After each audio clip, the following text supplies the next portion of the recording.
Fala galera, bom dia, bom dia, bom dia! Estamos iniciando mais uma aula do 7º ano. Esta é a nossa aula de número 23. Então, pessoal, na nossa última aula nós estávamos falando sobre o que mesmo? Nós estávamos falando sobre as frações. Mas o estudo das frações ou números racionais, tá? Ou números racionais, também está relacionado às operações com números racionais, ok? Então, nas operações com números racionais, nós temos as operações de adição, subtração, multiplicação, divisão, potenciação e radiciação. Então, nós vimos todas elas e estávamos finalizando as operações de radiciação, tá? Para me extrair a raiz quadrada de uma fração, extrair a raiz quadrada de um número racional. Vamos acompanhar comigo a seguinte ideia. Se eu tenho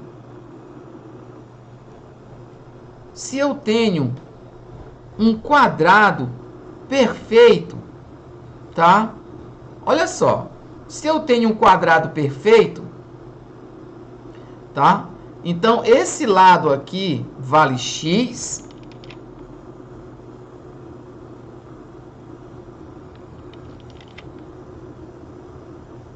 Esse lado aqui vale x e esse lado vale x.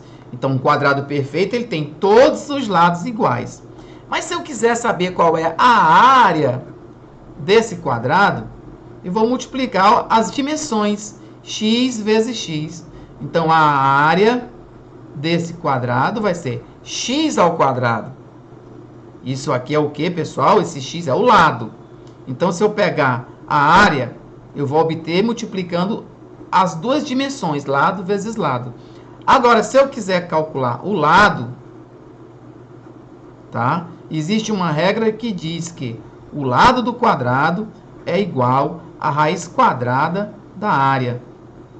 Então, se você tem o lado, a raiz quadrada de x ao quadrado tem que ser x, beleza? Então, nós precisamos dessa situação aqui para representar a nossa figura, tá certo? Então, se nós tivéssemos, por exemplo, um quadrado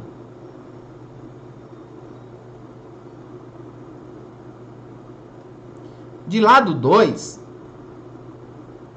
então eu teria que dividir o meu quadrado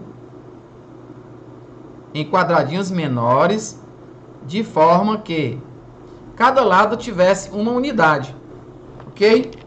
Então, tendo uma unidade aqui e uma unidade aqui, uma unidade aqui, uma unidade aqui, nós vamos ter 2 aqui e 2 aqui. Agora, se eu quiser calcular a área, vai ser 2 vezes 2, que é igual a 4. E se eu quiser calcular o lado, vai ser a raiz quadrada de 4, que é igual a 2. Beleza? Então, vamos ver aqui, dessa forma, nós podemos, seguramente, falar o seguinte. Eu quero, agora sim, eu quero calcular a raiz quadrada de uma fração, tá? Como eu calculo a raiz quadrada de uma fração? Muito simples.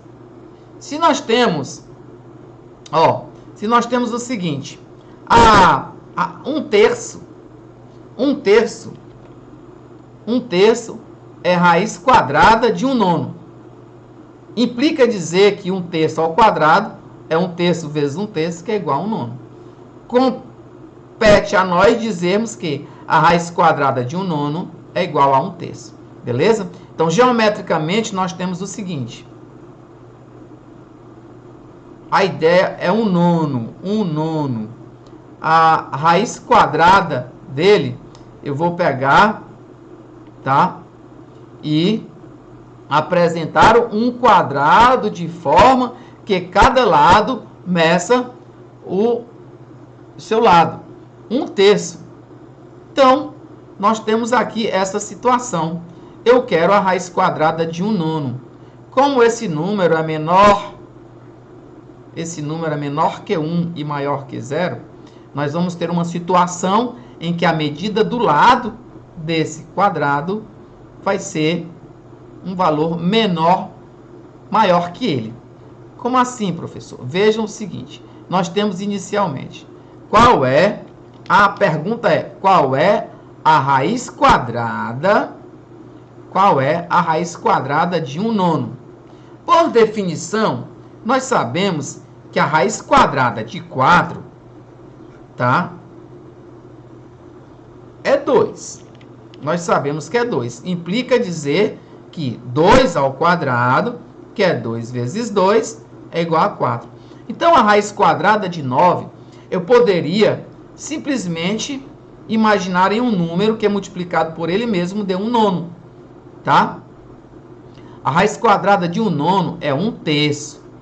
Implica dizer que 1/3 ao quadrado, que é 1/3 vezes 1/3, vai dar 1/9.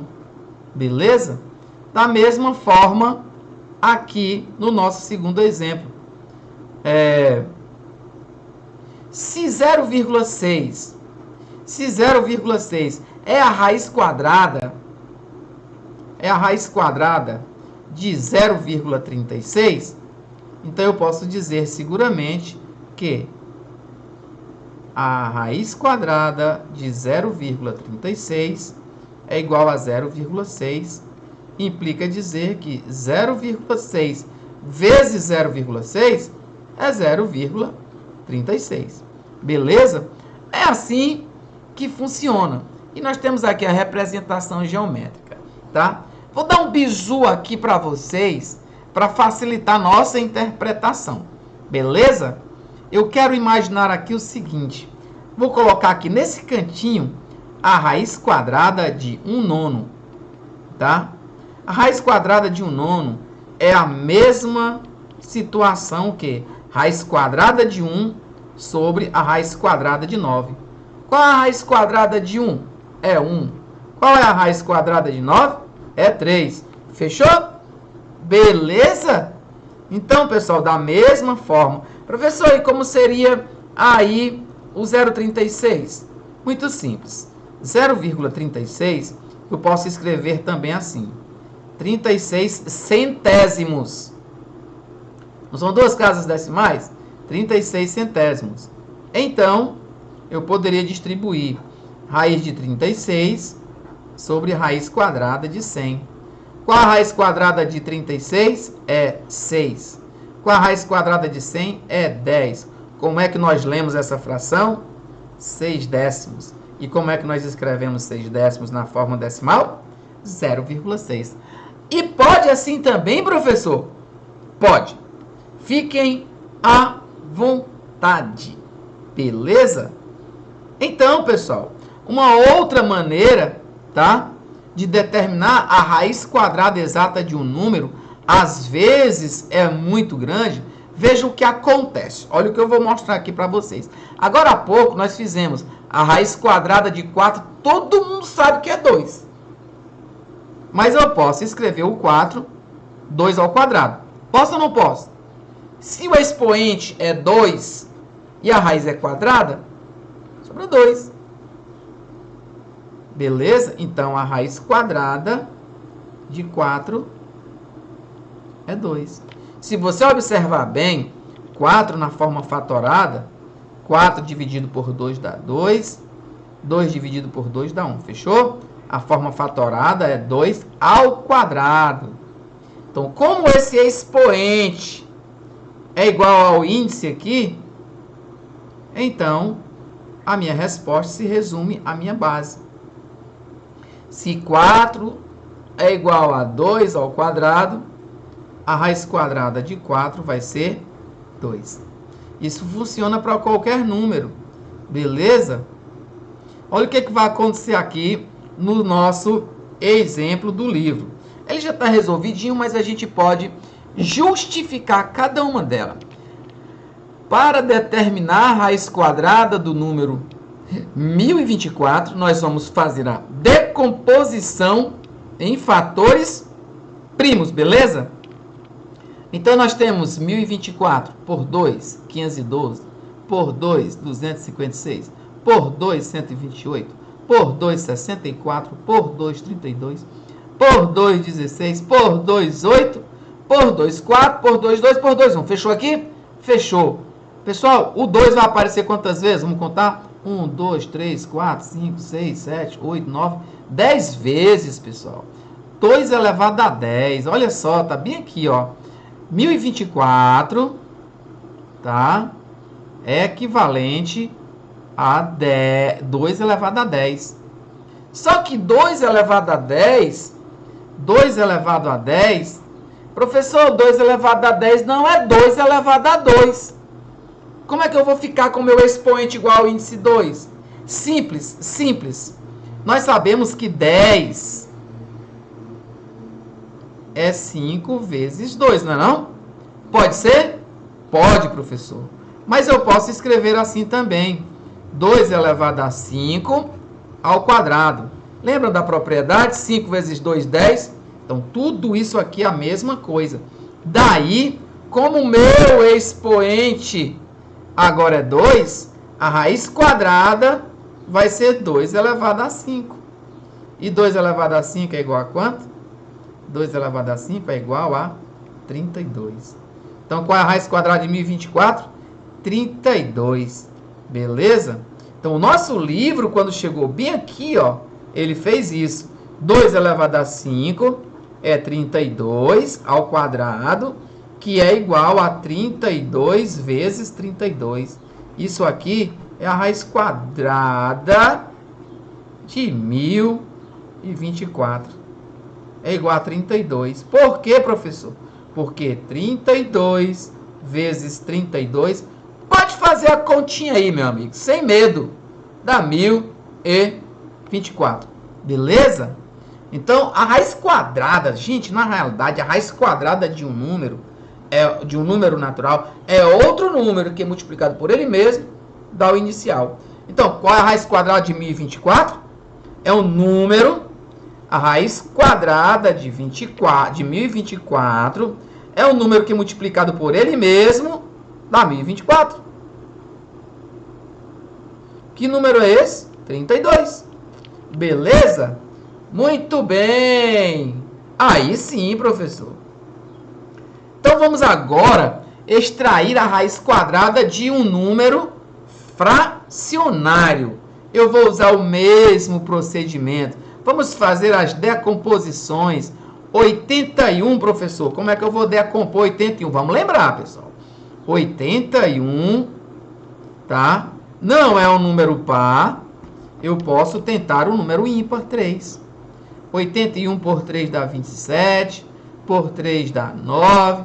Por 3 dá 3. Por 3 dá 1.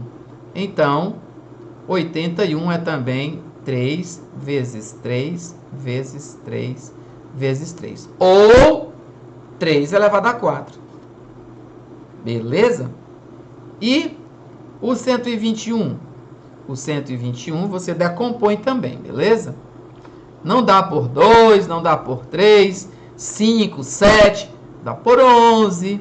121 por 11 dá 11. 11 por 11 dá 1, fechou? Então vai ser 11 vezes 11. Ou simplesmente 11 ao quadrado, tá? Então, se a minha fração, tem aqui, tá? Se a minha fração é 81 sobre 121, então eu posso escrever também 3 à quarta sobre 11 ao quadrado. Professor, aí já complicou. Como é que eu vou escrever 3 à quarta com expoente 2? Todo mundo sabe, olha bem para cá, ó. 3 à quarta é o mesmo que 3 ao quadrado. Porque 2 vezes 2 é 4. Ah, tá. Então, eu posso escrever 3 ao quadrado elevado a 2. E o 11 já está elevado a 2, já facilita a minha vida. Tá? Como os expoentes agora são iguais, tá? Eu posso cancelar os expoentes e ficar simplesmente 3 ao quadrado sobre 11, que é o mesmo que 9 sobre 11. 9 vezes 9, 81. 11 vezes 11, 121. Então, eu posso dizer seguramente que a raiz quadrada de 81 sobre 121 é igual a raiz quadrada. Olha a práticazinha. Raiz quadrada de 81 sobre a raiz quadrada de 121. Gente, com a raiz quadrada de 81, 9. Gente, com a raiz quadrada de 121, 11. Beleza? É assim que funciona. Muito bem. Agora nós acabamos de extrair a raiz quadrada exata de um número fracionário, tá? Se, por exemplo, eu quisesse extrair a raiz quadrada de 144 sobre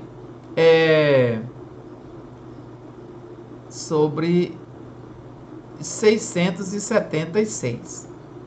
Eu posso fazer assim.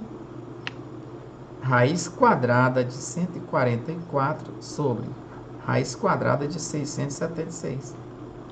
A raiz quadrada de 144 eu vou fatorar e vou encontrar 12. E a raiz quadrada de 676 eu vou fatorar e vou encontrar 26. Essa é a nossa resposta. Beleza? Muito bem. Agora, nós podemos passar para mais um exemplo para fechar a nossa ideia. Tá? Eu quero calcular a raiz quadrada exata de 4,41. Então, nossa matemática, ela é exata. Então, a nossa ideia aqui é o seguinte. Lembrando que 4,41 tem duas casas decimais, então fica dividido por 100. Fatorando 441, ó, 441 por 3 dá 147, por 3 dá 49, por 7 dá 7, por 7 dá 1. Então, 441 é também 3 ao quadrado vezes 7 ao quadrado. Tá bem aqui, ó. E o 100 é 2 ao quadrado vezes 5 ao quadrado. Tá bem aqui, ó. 2 ao quadrado vezes 5 ao quadrado. Tá bem aqui, ó. Beleza?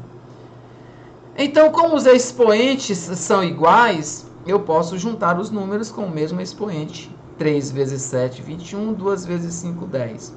21 ao quadrado, 10 ao quadrado, fica 21 décimos ao quadrado. E 21 décimos equivale a quanto? 2,1. Se ele está ao quadrado, é 2,1 vezes 2,1. Consequentemente, a raiz quadrada é de 4,41 é 2,1. Agora, pessoal, eu vou aproveitar a oportunidade e mostrar mais uma coisinha, tá certo? Se você imaginar bem, a raiz quadrada de 441 é 21. Por quê? Porque 21 vezes 21 é igual a 441.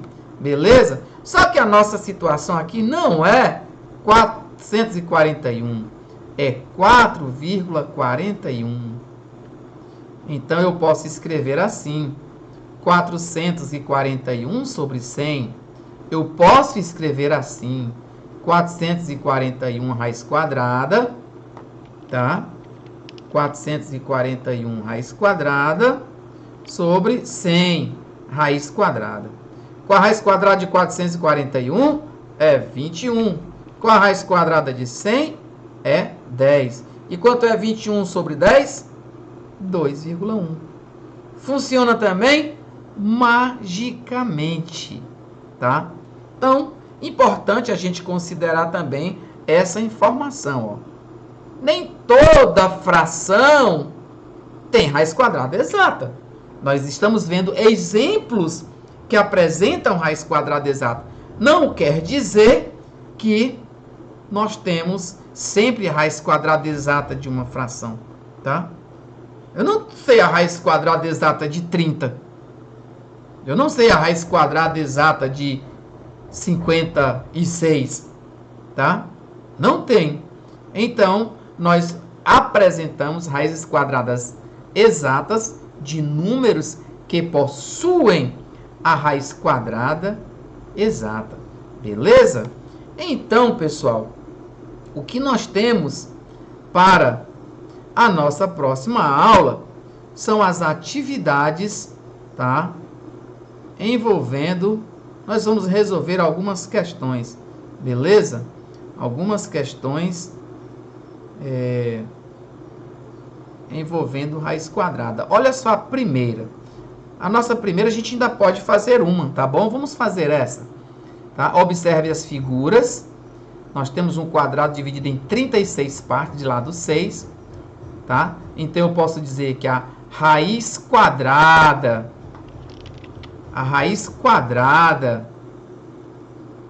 letra A, a raiz quadrada de 36 é 6, tá?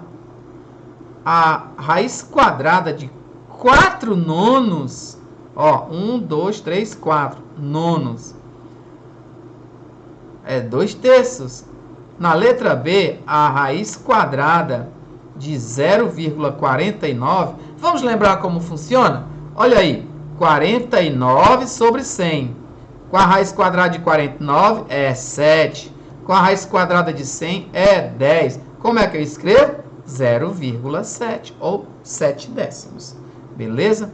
E na letra C, qual é a raiz quadrada de 4 nonos? Mais uma vez, utilizando a prática, nós temos raiz quadrada de 4 sobre raiz quadrada de 9. Raiz quadrada de 4 é 2, raiz quadrada de 9 é 3. É muito simples. Beleza? Então, pessoal, nós finalizamos a nossa aula, tá? Envolvendo as raízes quadradas de números racionais. Na nossa próxima aula, nós vamos fazer mais umas 2 questões e daremos continuidade ao nosso conteúdo. Deixo neste momento a minha gratidão pela presença, pela participação de vocês e por essa audiência maravilhosa que vocês sempre deixam para nós todos os dias. Beleza? Nos vemos e até a próxima aula, pessoal. Tchau!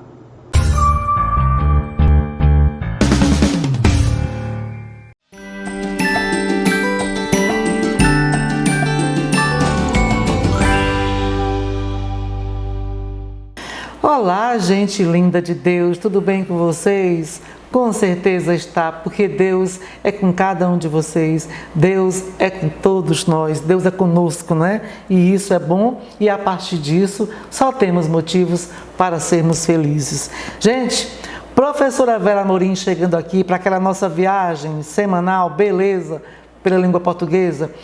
Já pedindo que você pegue o seu passaporte, o nosso lindo livro didático, tá? Único, perfeito, maravilhoso, para que a nossa viagem seja bastante proveitosa.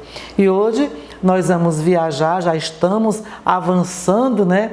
Na unidade 7, capítulo 1, com o conteúdo Carta do Leitor. Bora lá? Bom, sobre a carta do leitor, o que nós colocamos aqui para vocês, meus amores? Que a carta do leitor, ela pode ser enviada pelo correio, por e-mail ou pelas redes sociais.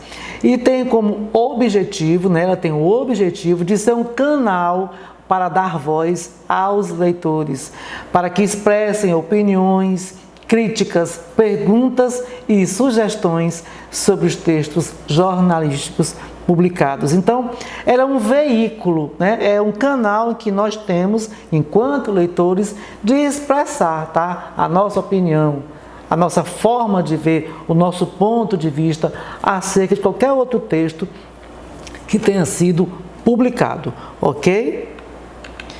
Para os editores, né, a carta do leitor é uma oportunidade de conhecer o ponto de vista do público sobre o material publicado, para saber se estão agradando ou não a esse público-alvo, claro. Então, alguém escreve uma matéria numa revista, no jornal, então, para se ter uma ideia do que ele escreveu, né, do que ele... Digamos que ele escreve uma série de matérias sobre um determinado assunto. Então, para saber se está agradando e como está chegando até os leitores, é claro que a carta do leitor é importante para isso, porque é através desse canal que o editor, né, que a pessoa que escreveu o texto vai saber como está chegando até os leitores esse texto escrito por ele, ok? O registro de linguagem relacionado ao gênero carta do leitor, ele pode ser formal ou informal, dependendo da intenção do remetente, tá? Então, dependendo da intenção de quem escreve. Então, ele vai usar e abusar do registro formal ou informal. Não existe uma regra. Vai depender de que intenção ele tem, tá? E a escrita, ela tem que ser de forma clara e concisa, porque se não for clara, se não for objetiva, quem for ler, na verdade, não vai entender, né? Então, esse gênero, como ele vai escrever essa carta, ele pode escolher se ele quer uma coisa mais formal ou informal, mas a escrita, ela tem que necessariamente acontecer de forma clara e concisa na carta do leitor, tá? Para que vocês tenham esse contato com a questão de carta do leitor, na página 228 do nosso livro, em relação a essa matéria publicada aqui, que tem como título "Botem as mulheres no lugar em que se tomam as decisões". Então, a partir dessa temática, do texto que foi escrito com essa temática, nós temos na página 228 várias situações de carta do leitor. Então você vai ler, tá, meu querido e minha querida aluna, você vai ler para ter esse contato maior e internalizar, tá, um exemplo de carta do leitor, tá bom? Só em você ler você já vai ter uma percepção, você já vai internalizar, porque está bem colocado, achei muito proveitoso, ok? E na página 229, nós temos aqui já uma forma de você exercitar, tá? Vou ler para você aqui rapidinho o que nós temos aqui de trecho para você depois responder. Claro que eu vou indicar isso também como situação para você, como atividade, mas aqui eu vou conduzir você nas suas respostas. Então nós temos aqui, ó, trabalho aqui na Super há 7 anos. Não escrevo apenas sobre questões femininas. Tenho milhares de interesses diferentes, na verdade, né? Gosto de exobiologia, mistérios da medicina, evolução humana, literatura, ficção científica. Mas sou a única mulher do time de editores aqui. Nunca houve mais de uma. Aliás, e se eu não defender reportagens que são importantes para o gênero todo, ninguém vai. Não estou no cargo mais alto aqui, nem posso tomar decisões para igualar os gêneros em lugar nenhum. Mas em janeiro saio de licença maternidade. Vou me afastar por alguns meses e se não entrar mulher no meu lugar, a Super vai ser mais um lugar onde apenas homens palpitarão. Espero que escolham uma colega, porque se depender da ordem natural das coisas, nossa voz não vai ser ouvida, não.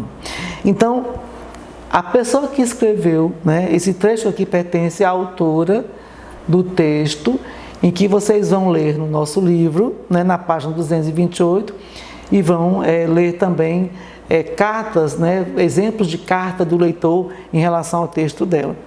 Então, o que eu quero, o que eu sugiro para você a partir desse texto? Qual é a prática? Está bem aqui nesse próximo slide que você vai responder, né?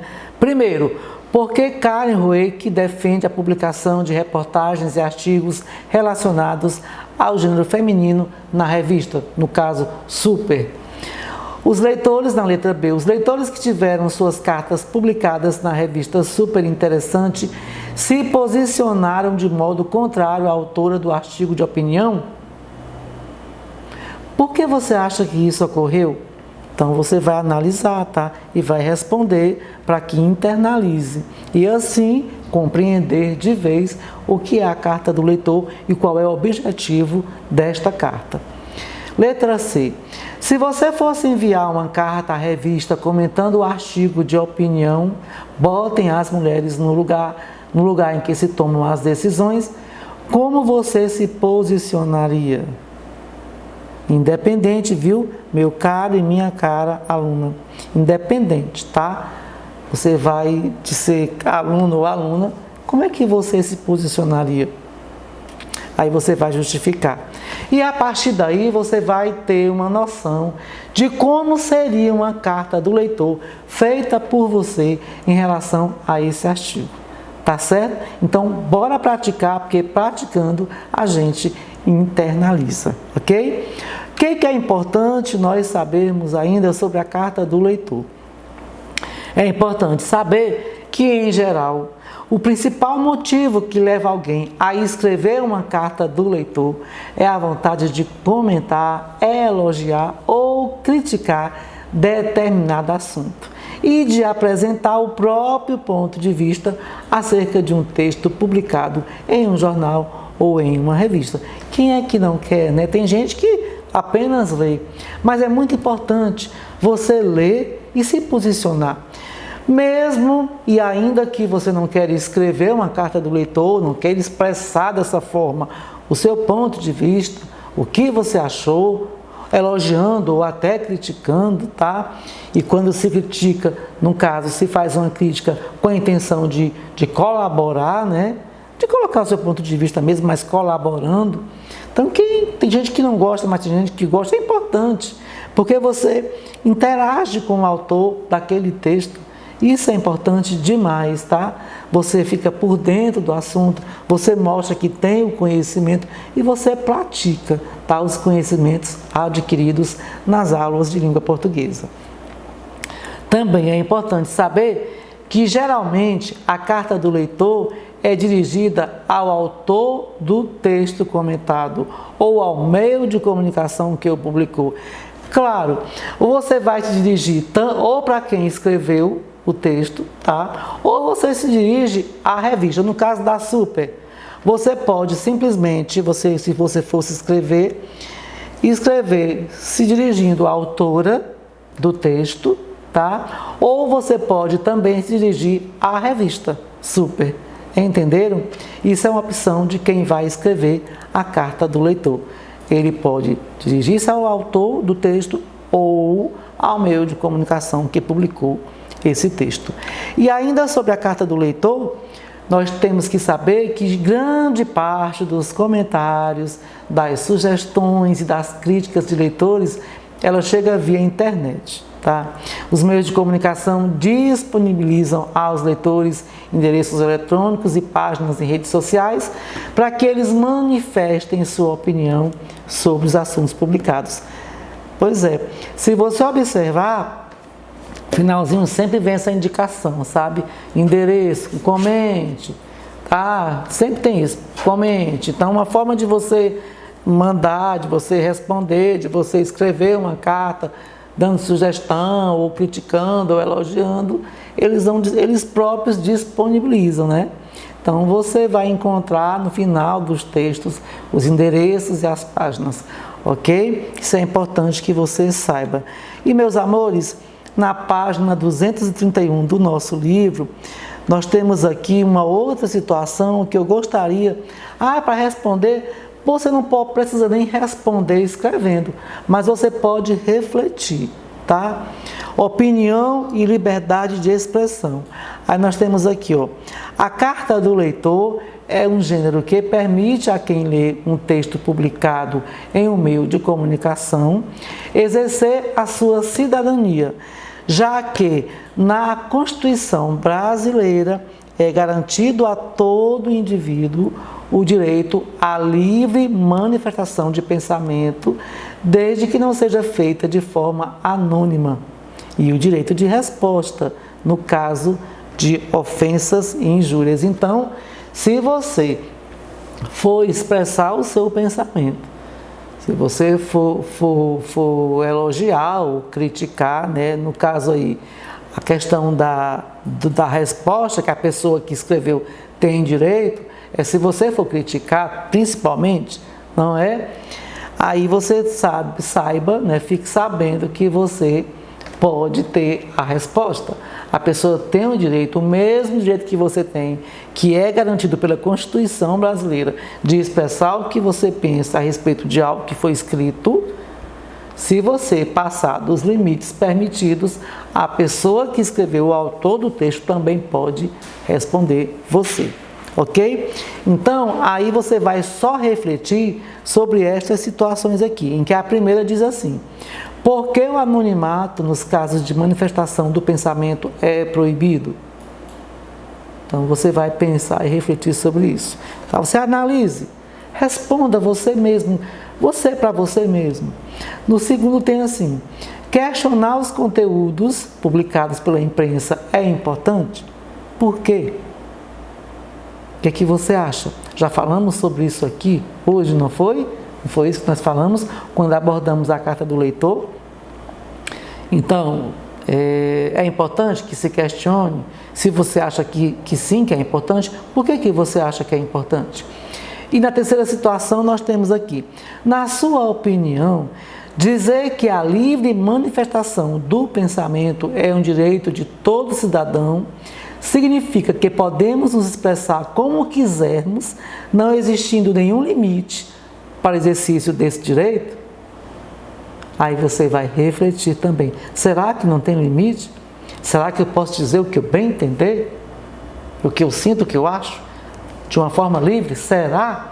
Então, para você fazer uma reflexão, pensar sobre isso, a professora não sei responder.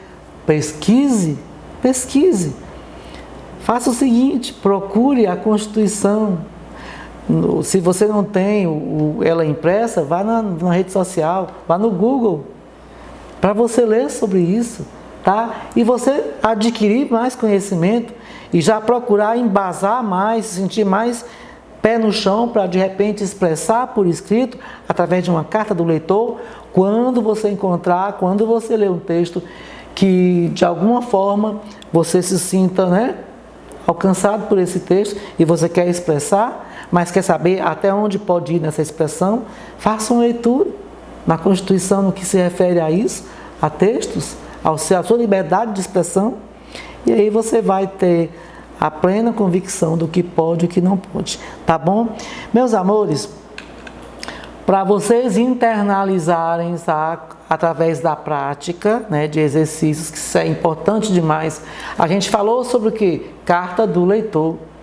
Talvez você já tenha visto com o seu professor, se não viu, vai ver, mas eu acho que já viu, então você vai revisar, está revisando, ok? Então nós temos aí nas páginas 229, 230 e 231 atividades relacionadas ao nosso conteúdo de hoje, tá? Carta do leitor. Então você vai responder e com certeza, com toda certeza, você vai ficar mais seguro no que se refere a este conteúdo, tá bom? E para internalizar de vez, tá? Assunto visto hoje, nós temos nas páginas 229 e 230 do nosso lindo livro de língua portuguesa, os boxes, anote aí, onde você vai ficar de olho, tá? Fazendo uma releitura quantas vezes for necessário, para que você internalize mesmo o que nós vimos hoje sobre carta do leitor. Combinado? Ficando por aqui, tá? Mas com a certeza de que semana que vem nos encontramos para mais uma viagem pela língua portuguesa. E lembrando para você, minha linda e meu lindo, que a pandemia não acabou, portanto, é necessário que continuemos mantendo, né, os cuidados, os devidos cuidados. Precisou sair de casa, use máscara. Fora de casa, mantenha o distanciamento social para a sua segurança, para a segurança de quem vive com você, convive com você em casa, tá bom? Ao retornar para casa, você lave bem suas mãos com bastante água e sabão. A vacina logo, logo vai chegar até você, mas enquanto ela não chega, e mesmo depois que ela chegue, vamos manter os cuidados, vamos fazer a nossa parte e Deus nos ajuda, tá bom? Juntos, vamos vencer esta pandemia. Fiquem com Deus, até semana que vem. Tchau!